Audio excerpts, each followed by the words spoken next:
नमस्कार, स्वागत है डीके न्यूज इंडिया में। चलिए शुरू करते हैं आज की सबसे बड़ी ब्रेकिंग न्यूज। अमेरिका में त्रिगुटीय पोलर वोर्टेक्स का खतरा बढ़ गया है। कनाडा की अत्यधिक ठंडी हवाओं का असर उत्तरी अमेरिका में गहराता जा रहा है। ऊपरी मिडवेस्ट और नॉर्दर्न प्लेन्स में विंड चिल -10 से लेकर -25 डिग्री तक पहुंच चुका है। पूर्वी अमेरिका में 5 दिसंबर को भी कड़कड़ाती ठंड की चेतावनी जारी है। पोलर वोर्टेक्स की वजह से आर्कटिक की ठंडी हवा दक्षिण की ओर तेजी से बढ़ रही है, जिससे अमेरिका, यूरोप और एशिया के कई हिस्सों में मौसम पर गहरा असर पड़ सकता है। अब बढ़ाते हैं अगले न्यूज की तरफ। इंडिगो फ्लाइट को बम की धमकी मिलने के बाद अहमदाबाद में इमरजेंसी लैंडिंग करानी पड़ी। मदीना से हैदराबाद जा रही इंडिगो फ्लाइट नंबर 6E058 को धमकी मिलने के तुरंत बाद एयरपोर्ट को अलर्ट कर दिया गया। विमान में मौजूद 180 यात्री और 6 क्रू मेंबर्स को सुरक्षित बाहर निकाल लिया गया। हाल के दिनों में इंडिगो की कई उड़ानें धमकी और तकनीकी समस्याओं की वजह से प्रभावित हो चुकी हैं। मामले की जांच जारी है। अब बढ़ाते हैं अगले न्यूज की तरफ। बिहार विधानसभा का विशेष सत्र आज समाप्त हो गया।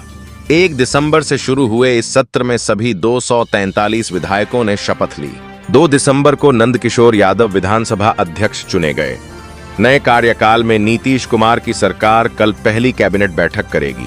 मुख्य एजेंडा: महिलाओं को 10,000 रुपए की योजना का विस्तार और राज्य में नई नौकरियों के अवसर बढ़ाना।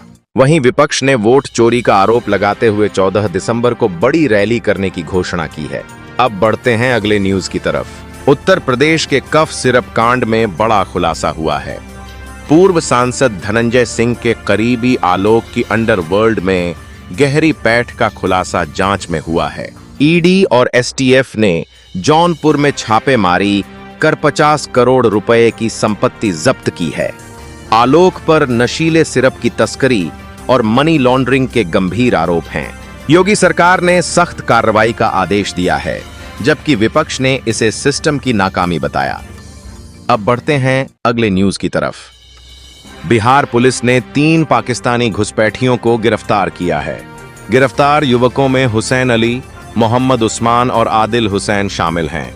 तीनों जैश-ए-मोहम्मद से जुड़े बताए गए हैं। अब बढ़ते हैं अगले न्यूज की तरफ। उत्तर प्रदेश में ठंड का कहर बढ़ गया है। अयोध्या आज 6 डिग्री न्यूनतम तापमान के साथ सबसे ठंडा शहर रहा। लखनऊ और कानपुर में तापमान 8 से 10 डिग्री के बीच रहा। पूर्वांचल में घना कोहरा छाया है। यही थी आज की टॉप ब्रेकिंग न्यूज। देखते रहिए डीके न्यूज इंडिया। हम फिर मिलेंगे नई अपडेट्स के साथ। जय हिंद, वंदे मातरम।